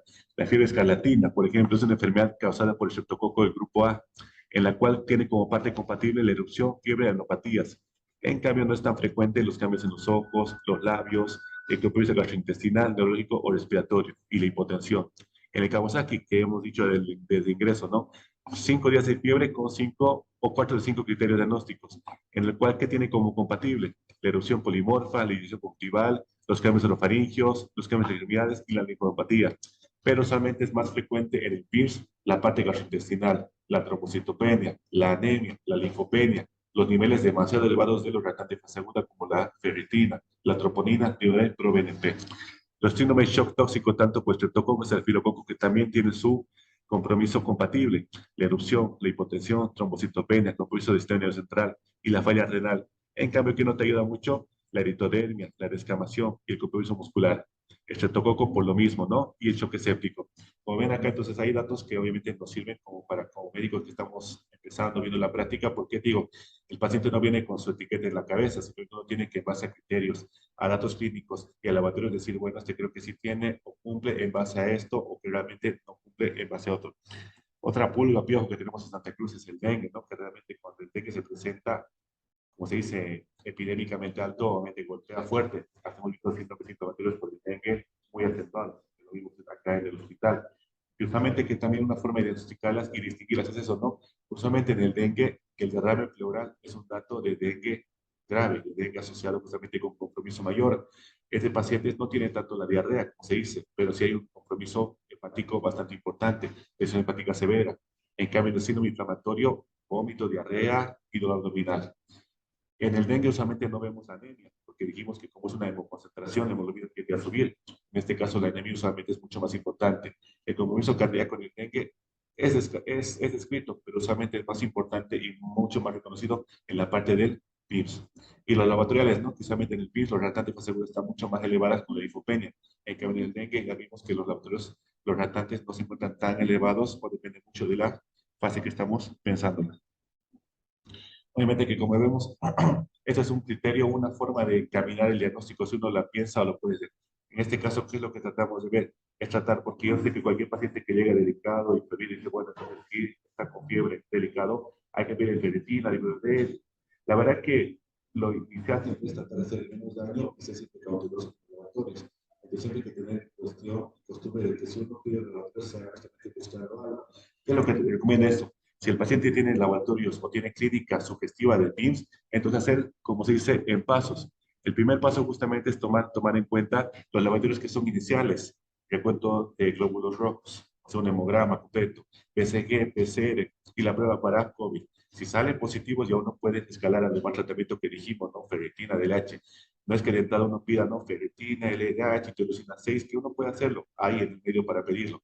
Pero ya dijimos, siempre la parte es la parte clínica, el RAS, la parte gastrointestinal, cumple los criterios clínicos, sí. Entonces recién uno puede empezar incluso en hacer pruebas básicas, como se dice. Un hemograma es básico, en cualquier hospital se hace. Además les digo a estos pacientes, si llegan acá a hacer una belleza, pero llegan a los centros de salud, llegan de la comunidad, llegan a un lugar donde no tienen todos los estudios que queremos. Entonces el primer paso siempre es pensar en esta enfermedad con los datos clínicos. Si los tiene, hacerlos el primer paso criterio diagnóstico, como dijimos acá, que son estudios que en cualquier lugar tiene. Un hemograma, un BCG, una PCR y la prueba para COVID. Que incluso vimos más, incluso había los carritos que llevaban la prueba COVID para hacer en cualquier lugar. Entonces, como ven acá, el primer paso siempre es hacer pruebas donde usualmente vamos a encontrar en cualquier lugar. Y si salen positivos y el paciente está delicado, ya uno puede pensar justamente en ser pues ya transaminasas, albúmina, LDH, ferritina, dímero D, etcétera, etcétera, etcétera. Siempre la parte más cautelosa es siempre la más importante. Esta es de las últimas cosas que hemos encontrado, que vimos, ¿no? Que es el COVID en recién nacidos, que obviamente es una, creo que yo no lo he visto, no sé si tú lo has visto. Bueno, en este caso, estos amigos hicieron la revisión de 44 artículos y justamente encontraron 33 pacientes que tuvieron esta enfermedad, que supuestamente encontraron los datos clínicos de la enfermedad 7 días después y los, como si compararon con los pacientes que eran o neonatos o niños menos de 6 meses. Y justamente vieron que estos pacientes tienen chance de tener fiebre, pero no tan alto porcentaje como los otros PIMS, porque vimos acá, no dijimos PIMS, 100% de fiebre. En este caso, miren, esta es la fiebre. Y en este caso, los niños con esta enfermedad o los neonatos, la fiebre es el 20%. O sea, ¿qué le llama la atención? ¿Qué quiero que les llegue la atención? Que hay neonatólogos que van a llegar justamente. Un paciente que nace con un nexo epidemiológico importante, la mamá con COVID, o que en la casa ha habido COVID y presenta datos sistémicos importantes, especialmente cardiovasculares o respiratorios, hay que tomar en cuenta. No siempre va a tener una fiebre importante, no siempre va a tener un síntoma gastrointestinal importante, no es que va a estar vomitando, diarrea, no. Distrés respiratorio y falla cardíaca y no le encuentran la causa, tómalo en cuenta, por favor, a partir de ahora, ¿no? Realmente un paciente, ya dijimos, los neonatos son burbujas de cristal, es difícil diagnosticarlo muchas veces. Diagnósticos son menos claros todavía que en pediatría. En este caso vimos que realmente esta enfermedad puede presentarse. Pensarlo justamente cuando haya datos de afectación cardíaca, pulmonar, gastrointestinal, cutánea, neurológica. El tratamiento no varía mucho de la parte de adultos porque sigue siendo inmunoglobulina con corticoides y la medicación biológica si está disponible. El manejo del tratamiento de esta enfermedad, ¿qué es? El objetivo justamente es eso, ¿no? Bajar la inflamación. Como una enfermedad nueva, el tratamiento justamente es extrapolado a otro tipo de enfermedades como lo que es la enfermedad de Kawasaki. ¿Qué es lo que se recomienda? Obviamente criterios de internación, ¿no? Se recomienda la admisión a los niños que cumplan los criterios diagnósticos para ingresar, que tengan deterioro rápido del estado general, signos vitales anormales, distrés de cualquier tipo, falla neurológica o distrés, déficit neurológico de cualquier tipo, difusión hepático-renal, marcadores inflamatorios muy elevados, electrocardiograma normal o marcadores séricos de daño cardíaco. Entonces, como vemos, estos son datos que pueden presentarse en cualquier enfermedad que nosotros podemos conocer, siendo infecciosa o no infecciosa, siendo incluso cromatológica, inmunológica, pero obviamente si se presentan estos pacientes, mejor internarlo. Puede que no sea un PIMS, pero si uno ve a un paciente con este tipo de datos, ¿no? Signos vitales alterados, distrés respiratorio, parte neurológica, es siempre mejor tenerlo en cuenta internado. Y a uno en lo que está haciendo la evaluación se va a los laboratorios y puede tener un diagnóstico un poquito más claro. Y que te lo puede ingresar a terapia intensiva, shock, o que requieran terapia, o que requieran ventilación mecánica. No olvidarnos, como dijimos, que esos pacientes en el manejo, dijimos que usualmente el 20% tiene chance de tener alguna PCR positiva, entonces no olvidarse que el COVID es contagiosa, infecciosa, infectocontagiosa. Por más de que el 80% tengan el ELISA positivo y no tengan síntomas respiratorios, pero igual siempre utilizar el equipo apropiado, ¿no? El equipo de protección personal apropiada. Y obviamente si el paciente llega en shock, eso obviamente que nos compete mucho más la parte de terapia, ¿no? Esos pacientes con shock son diferentes de los pacientes diferentes porque tienen afectación cardíaca. Lo malo es que este choque cardíaco va a ser como cualquier choque cardíaco que tú veas. Entonces, obviamente, el manejo va a ser en base a este tipo de shock. Los líquidos no tan altos, iniciar vasoactivos como ustedes manejan, porque ya vemos pacientes con shock en emergencia a 20 y a 20. En este caso puede ser perjudicial para el paciente. Justamente manejar los tiempos, manejar los laboratorios y manejar la clínica respecto a lo que estamos viendo. Antibióticos también se preguntan, ya dijimos, muchas veces el diagnóstico inicial es difícil. Llega paciente febril, séptico, en mal estado, no está mal. Tomamos cultivos y usamos antibióticos de forma empírica. Sale negativo el cultivo, uno va a decir que está durando y puede quitar incluso. Antitérmicos, laboratorios, terapia intensiva y obviamente tener cerca algún cardiólogo que nos ayude con el diagnóstico definitivo. El manejo acá está más resumido que justamente es la inmunoglobulina, la aspirina y los corticoides, que son usualmente el tratamiento inicial de esta enfermedad. La inmunoglobulina usualmente son 2 gramos por kilogramo dosis única. La aspirina usualmente si tiene el fenotipo de Kawasaki, porque ya dijimos que esos pacientes pueden tener transitopenia. Si tienen plaquetas bajas, aspirina más, no vale la pena ponerle. El paciente con tanto de PIMS y un fenotipo Kawasaki sí se beneficia de la aspirina.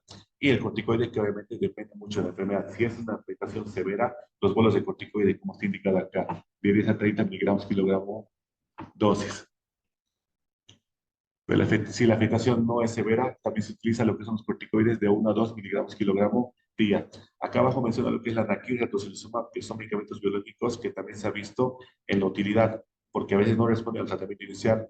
Pero aquí en Bolivia, anaquirra no tenemos. Y tocilizumab no es de primera elección porque el costo es bastante alto y tampoco se puede conseguir en el seguro de forma rápida. Entonces la gamma-globulina nos queda como dosis, ¿no? El tratamiento inicial, dosis de gamma-globulina y aspirina. Gamma-globulina, dosis total 100 gramos, que usualmente cuando hay disfunción cardíaca se puede repartir en 2 días. 1 gramo en 2 días. Y como digo, no usualmente solo una dosis. 2 dosis, 3 dosis, nada que ver, está prescrito. Y la aspirina, obviamente, sí, la aspirina y las plaquetas te apoyan. Si el paciente tiene plaquetopenia de 80.000 para abajo, no está recomendado. Y usualmente se mantiene 48 horas. Si el paciente ya deja de hacer fiebre, ya se puede bajar la dosis a 3 a 5 miligramos kilogramo por 3 a 4 semanas. Que acá es justamente lo que vemos, ¿no? Esa es de las últimas recomendaciones del Colegio Americano de Reumatología, el Colegio de Reumatología que lo lanzó en 2021, que como vemos acá, el paciente tiene PIMS, sí. El paciente tiene shock o no tiene shock. Si el paciente tiene shock o daño orgánico, usualmente se maneja lo que es la inmunoglobulina, que dijimos que es una dosis única, con el corticoide, de 1 a 2 miligramos kilogramo día. Si la enfermedad no mejora, se intensifica el tratamiento con metiprednisolona o dosis altas de anaquirra. Entonces, como vemos acá, ya no existen las 2 dosis de gamma-globulina, lastimosamente es así. Una sola dosis y el corticoide de la mano. Si el paciente no tiene datos de shock, se puede iniciar con gamma-globulina. Y si no mejora la enfermedad, ya se puede usar lo que es la metiprednisolona. Vemos acá, esta es una modificación, una forma que vemos esta enfermedad para que tengamos una terapéutica mucho más aceptada y obviamente menos dañina. Usualmente se maneja todo lo que es la aspirina, ¿no? Que son las dosis bajas de aspirina. Usualmente se maneja hasta que el recuento plaquetario sea normal. Usualmente pasa de 2 a 4 semanas después del diagnóstico. Cuando se la mantiene a largo plazo, solamente cuando haya aneurismas, cuando haya trombosis o la disfunción de ventrículo se va a dar moderado. Ahora, ¿qué paciente usualmente les va peor? También ya lo hallaron. En el pediatra disminuyen justamente sus pacientes. Se ha visto que de 183 pacientes con estudio multicéntrico, se ve que los pacientes que tienen datos de shock al ingreso, síntomas gastrointestinales, neurológicos o respiratorios, raza negra, obesidad, o que la duración de los síntomas sea muy corta, o sea, el paciente estaba mal del sábado y el domingo ya está en terapia intensiva, esos pacientes usualmente van y tienen datos de peor pronóstico y que les va a ir peor, o que requieren mucho más tratamiento. Ya hemos dado tratamiento, hemos mejorado al paciente, se da de alto solamente cuando los marcadores inflamatorios estén en descenso, 3 o 4 días después. La troponina en reducción, sin oxígeno por lo menos 48 horas. El electrocardiograma normal. Y obviamente si se va de alta con enoxaparina con nivel terapéutico de factor 10 en nivel terapéutico, que coma bien y los síntomas de falla cardíaca controlados, sí, amerita. Y obviamente depende de la parte de cardiología, el ecocardiograma para ver y realizarlo antes del alta o en el seguimiento. Entonces, ¿qué es lo que vemos como parte, ¿no? de esta enfermedad? Entonces, visto que esta enfermedad es una enfermedad bastante severa, bastante dañina y obviamente puede llegar a descompensar mucho al paciente. Ya que vimos que un paciente, casi el 80% de los pacientes requirieron terapia intensiva, más de la mitad requirieron inotrópicos. Muchos de ellos, el 23% llegó incluso a ventilación mecánica. El ECMO es de 3,8%. La mortalidad no fue tan alta como lo esperamos, pero como vemos, sí son pacientes bien descompensados, con una tasa de morbilidad muy alta. Obviamente el curso dependía de los síntomas, de la edad y de la parte cardiopulmonar. Las muertes que vemos acá son menos del 3% y usualmente eran más frecuentes en los niños de 1 año para abajo o adolescentes. Raza negra o el que tenían la comorbilidad, como hemos visto en la diapositiva anterior. Se ha visto que la intervención promedio era de 7 días, terminó promedio. Y obviamente que el seguimiento es indicado porque como es una enfermedad relativamente nueva, no tan antigua, no sabemos qué es lo que va a pasar a futuro. Realmente no sabemos qué va a pasar a los 10, a los 15 o 20 años, ni del tratamiento, ni de la enfermedad o incluso cardíaca. Lo que se ha visto justamente en estos pacientes que también corroboramos acá es que gracias a Dios los pacientes después de un tiempo, 6, 7, 8, hasta el año, no tienen repercusión mayor, no ha habido recaídas. Y bueno, y obviamente recomendar, ¿no? Que realmente eso creo que no está de más, que ya nos recomienda mucho la gobernación, la tele, todo eso, pero ¿cómo se puede medir esa enfermedad? Lastimosamente dijimos que el COVID ya es endémico a nivel general, todo el mundo creo que ha pasado por esta enfermedad, pero se ha visto justamente que la vacunación es la única forma de prevenir ese tipo de enfermedad. El PIN estamos hablando, ¿no? No solo el COVID. El PIN se ha visto justamente que puede prevenirse con la vacunación oportuna, con las vacunas. En esta serie justamente que fue hecha en Francia, se vio justamente los pacientes que eran vacunables, el 0% no tenía vacunas y tuvieron PINs, tuvieron la enfermedad. Entonces, realmente es una forma que recordemos que si queremos nosotros prevenir esta enfermedad, porque una vez que te da, vieron que es bastante aguda, y aunque te pongan paracetamol, antibiótico, nada, la va a mejorar ese momento. Una enfermedad que tiene un curso ya acelerado y va a llegar posiblemente a terapia intensiva. Entonces, ¿qué es lo mejor? Llegar realmente al centro vacunatorio y tener la vacuna adecuada para el tiempo que te corre. Acá dice, ¿no? Dos dosis son suficientes para prevenir esta complicación. Y como vemos, la verdad es las conclusiones, ¿no? Una enfermedad, pese a todo, la etiología es desconocida. No podemos saber realmente qué es lo que genera esto, aunque ya dijimos que son años que estamos asociándolo con el COVID. Tampoco hay datos claros acerca de las perspectivas positivas, negativas, previa a las pruebas. Nos basamos justamente en el LISA para COVID, pero el PCR sigue siendo, no es muy útil para esto. Y vemos que también hay un amplio espectro de síndromes inflamatorios post-COVID, que dijimos en el dengue hay un inflamatorio, el síndrome de tiroides macrofágica, la linfocitositosis fagocítica. Considera estos síntomas con fiebre, ¿no? Fiebre en un niño de 8 o 9 años previamente sano, que no mejora, que no remite de alto dato, y con datos cutáneos tipo Kawasaki, y que tenga datos de malestar general y pruebas positivas, o tener en cuenta esto. Síntomas en personas adolescentes.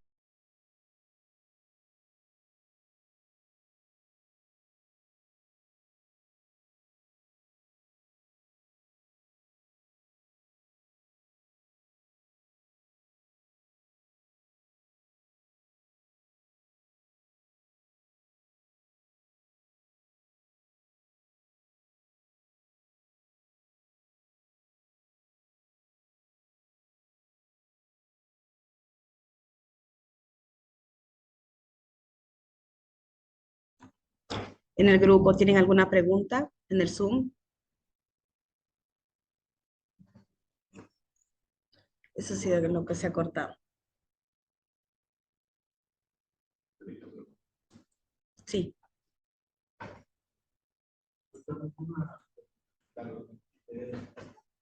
En la fase aguda de que hacer, por ejemplo, una escolar,